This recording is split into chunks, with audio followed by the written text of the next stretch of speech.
In this video, we'll discuss legal liabilities of auditors under common law and under statutory laws for lawsuits brought by clients and third parties.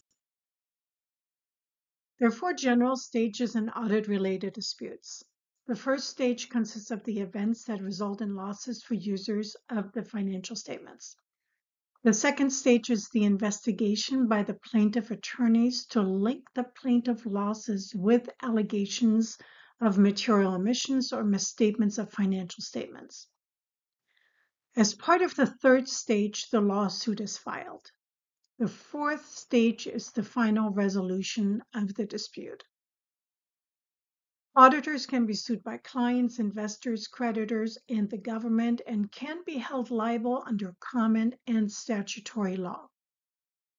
Common law evolves from legal opinions issued by judges in deciding a case. These opinions become legal principles that set a precedent and guide judges in deciding similar cases in the future. Statutory law is legislation passed at state or federal level that establishes certain courses of conduct that must be adhered to by parties. Breach of contract is a claim that accounting or auditing services were not performed in a manner prescribed by the contract. This type of claim is brought by clients who are party to the contract with the auditing firm. Legal action brought by clients and users of financial statements are other civil complaints covered by tort actions. This includes fraud, deceit, and injury. Common law, as I mentioned a moment ago, evolves from legal opinions issued by judges in deciding a case. These opinions become legal principles that set a precedent and guide judges in deciding similar cases in the future. Under common law, auditors must perform professional services with due care, which is demonstrated by having exercised the same degree of skill and judgment possessed by others in the profession.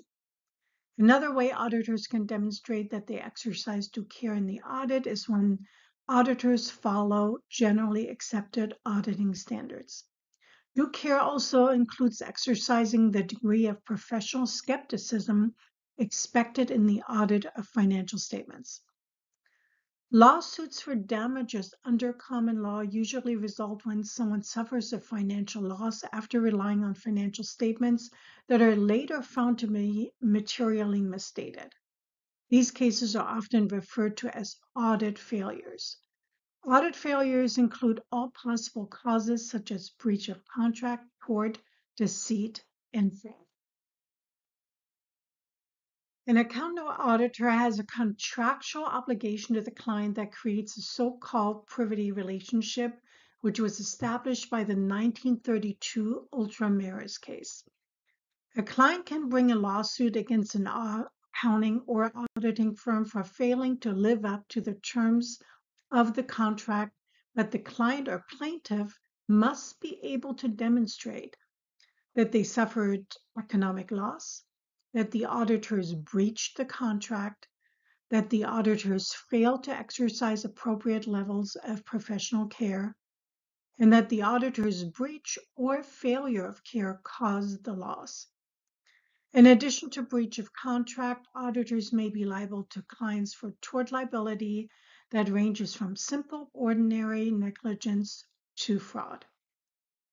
Fraud includes gross negligence or constructive fraud that represents an extreme or reckless departure from professional standards of care.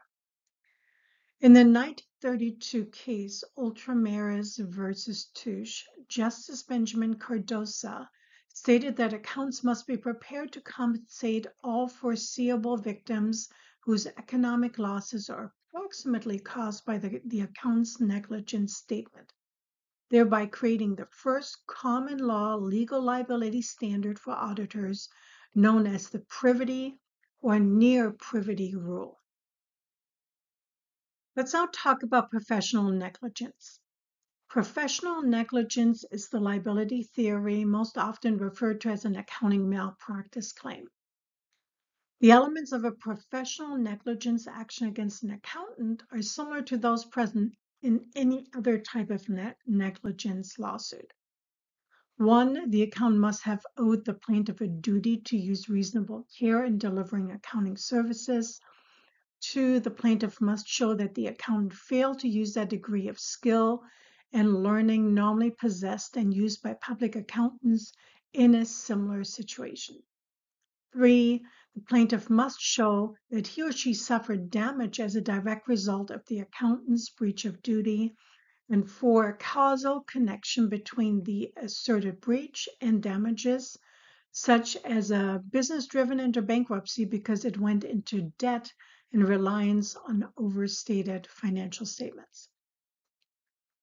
Contributory negligence of the client can be regarded as a defense to the liability of the accountant for malpractice. However, it has to be proved that the negligence of the client has proximately contributed to the accountant's failure to perform. Even then, the client's negligence is a defense only when it has contributed to the accountant's failure to perform his contract and to report the truth. The comparative negligence rule is a compromise and replaced the harsh all or nothing approach of the contributory negligence with a formula based upon allocation of fault. It doesn't mean if both parties contributed to the issues that the auditor is not still at fault. Courts now allow accountants to claim a comparative negligence defense and allow the jury to apportion damages between the accountants and the corporation. Auditors' actions can go beyond negligence. Recklessness involves actions that fall short of actual intent but are greater than simple negligence. Consequently, recklessness carries a greater liability than negligence. There are 2 tests to determine recklessness. The subjective test, where we ask what the auditor knew or is believed to have been thinking when the act occurred. And then there is the objective test, where we ask what a reasonable person would have thought in the defendant's position. Negligent misrepresentation happens when the auditor or accountant gives false financial statement information to a third party, and the auditor knows that the third party reasonably or foreseeably relied on the audited financial statements. Auditor liability for negligent misrepresentation does not require proof of the audit that was intended to influence the plaintiff. A complaint for negligent misrepresentation is sufficient if it alleges the audit was intended to influence the classes of person to which the plaintiff belongs. The Ultramarys decision established a strict privity standard, which included only foreseeable parties. Subsequent court decisions moved away from the strict privity standard over time to include foreseen and reasonably foreseeable third parties. The New York Court of Appeals expanded the privity standard in the case of Credit Alliance versus Arthur Andersen and Company to include a near privity relationship between third parties and the accountant or auditor. In the case of Credit Alliance versus Arthur Andersen and Company, Credit Alliance was the principal lender to the client and demonstrated that Andersen had known that it would rely on the client's financial statements prior to extending credit. It's not that straightforward, though. The case established tests for holding auditors liable for negligence to third parties. First, the auditor must have knowledge that financial statements were to be used for a particular purpose. Then there must be an intent of the third party to rely on the financial statements. And third, there must be an action linking the accountant and the third party that proves that the accountant knew of the third party's reliance, like in the Credit Alliance case, where there was communication between Credit Alliance and Andersen. Subsequently, in the 1992 case of Security Pacific Business Credit, Inc. versus Pete Marvick, Maine and Company, this last requirement of an action that links the auditor to the third party was even more emphasized in that it stated that the third party must be known to the auditor. The near privity test here is that the auditor must directly convey the audited report to the third party, or the auditor acts to induce reliance on the audit report. Beyond privity or near privity relationships, most states limit liability to limited groups of third parties whose reliance is actually foreseen, but they're not necessarily known to the auditors. The so-called middle ground approach was used in the 1968 Roush Factors versus Levin case, where Roush had requested financial statements prior to granting a loan. The auditors audited the financial statements, which showed that the client was solvent when, in fact, the company wasn't. After the company went into receivership, Roush sued. In this case, the requirements of near privity were not met, but the Rhode Island federal court held that an accountant can be liable for negligence to a third party, not in privity of the contract. This case relied heavily on the second restatement of the law of torts. So what's the second restatement of the law of torts? This second restatement of the law of torts approach, sometimes known as Restatement 552, expands accountants' legal liability exposure for negligence beyond those with near privity to a small group of persons or classes who are foreseen or should be foreseen by the auditor as relying on the financial information. This is known as the foreseen third-party concept because even though there is no privity relationship, the accountant knew that that party or those parties would rely on the financial statements for a specified transaction. In some state court decision cases, such as the 1986 Bluebell Inc. versus Pete Marvick, Mitchell and Company case, a less restrictive interpretation of Section 552 has been made.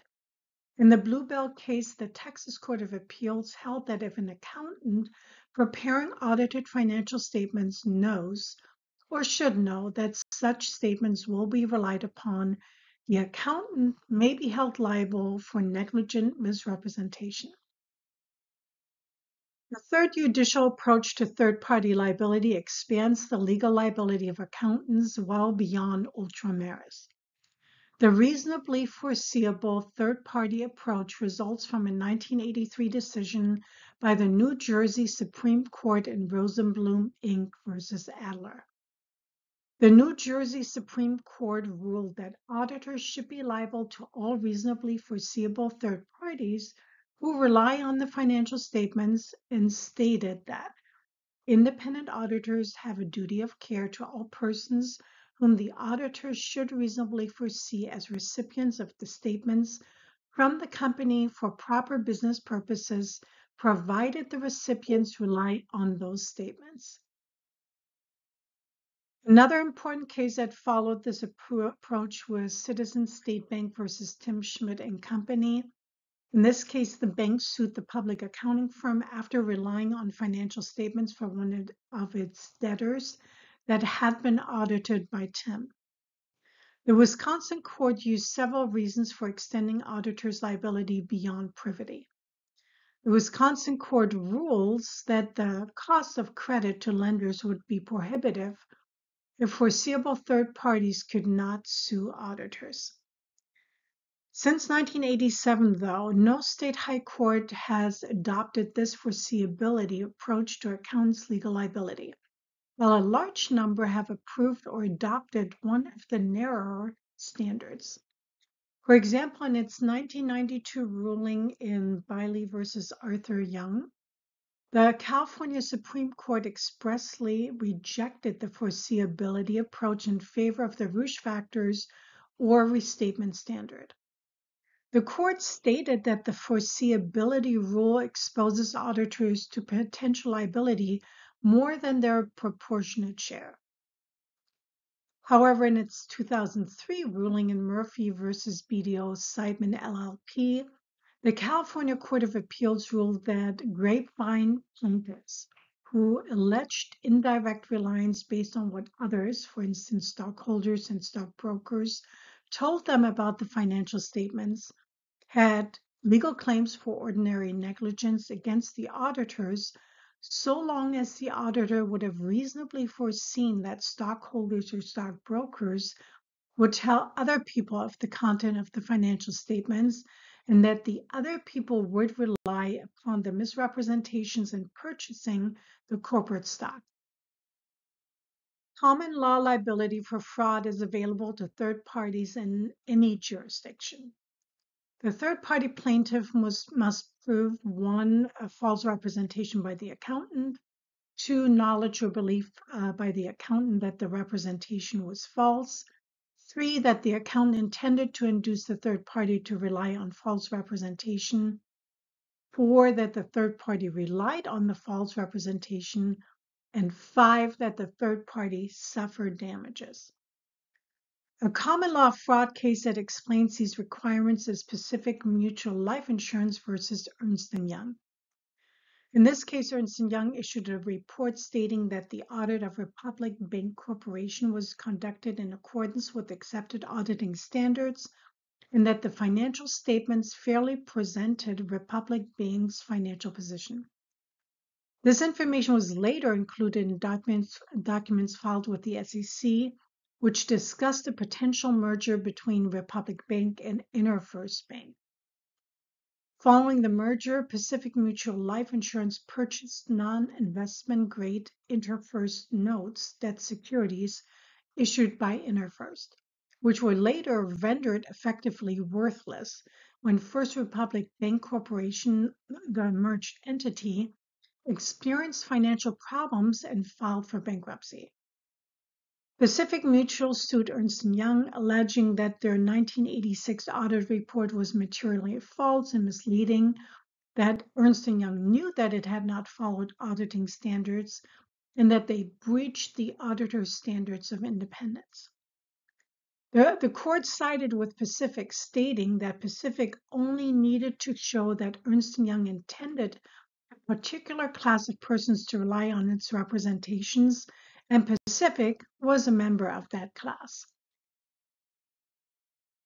To establish liability for fraud under Section 10B of the Securities Act, a plaintiff must show that the defendant made a material misstatement or omission.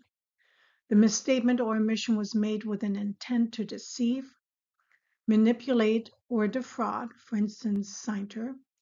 There is a connection between the misrepresentation or omission and the plaintiff's purchase or sale of the security. The plaintiff relied on the misstatement or omission. The plaintiff suffered economic loss. And there is a causal connection between the material misrepresentation or omission and the plaintiff's loss. An important case in this area is State Street Trust Company versus Ernst. In this case, the auditors issued an unqualified opinion on their client's financial statements, knowing that the State Street Trust Company was making a loan based on those financial statements. A month later, the auditors sent a letter to the client indicating that receivables had been overstated. The auditors, however, did not communicate this information to State Street, and the client subsequently went bankrupt. The New York court ruled that the auditor's actions appeared to be grossly negligent and that reckless disregard of consequences may take the place of deliberate intention. In such cases, while fraudulent intent may not be present, the court constructs fraud due to the magnitude of the negligence. In Farmore versus Coopers and Lybrand cases, the auditors were found guilty of fraud under both common and statutory law, even though the plaintiffs acknowledged that the auditors had no intent to deceive. Instead, the plaintiffs successfully argued reckless disregard for the truth, which gives rise to an inference of fraud. In the next two cases, the court ruled that an auditor can be found guilty of fraud if the plaintiff can prove that the auditor was aware that the auditor's misrepresentations might reasonably be relied upon by the plaintiff. The plaintiff need not prove that the auditor intended to have the plaintiff rely on the misrepresentations. Let's now talk about the last topic in terms of the auditor's and accountant's legal liability. Accountant's legal liability also extends to personal tax fraud and negligence, as well as permitting and/or enabling the tax fraud of a client. Income tax fraud is the willful attempt to evade tax law or defraud the IRS, and the accountants need to know about tax fraud and tax negligence, whether on the part of a client or themselves. Tax fraud occurs when a person or company does any of the following: intentionally fails to file an income tax return, willfully fails to pay taxes due, intentionally fails to report all income received, makes fraudulent or false claims in preparing the tax return, or prepares and files a false tax return. When carelessness errors occur, if signs of fraud are absent, the IRS will usually assume that it was an honest mistake rather than a willful evasion of the tax code. In this circumstance, the mistake is typically attributable to negligence. Although unintentional, the IRS may still fine the taxpayer a penalty of 20% of the underpayment.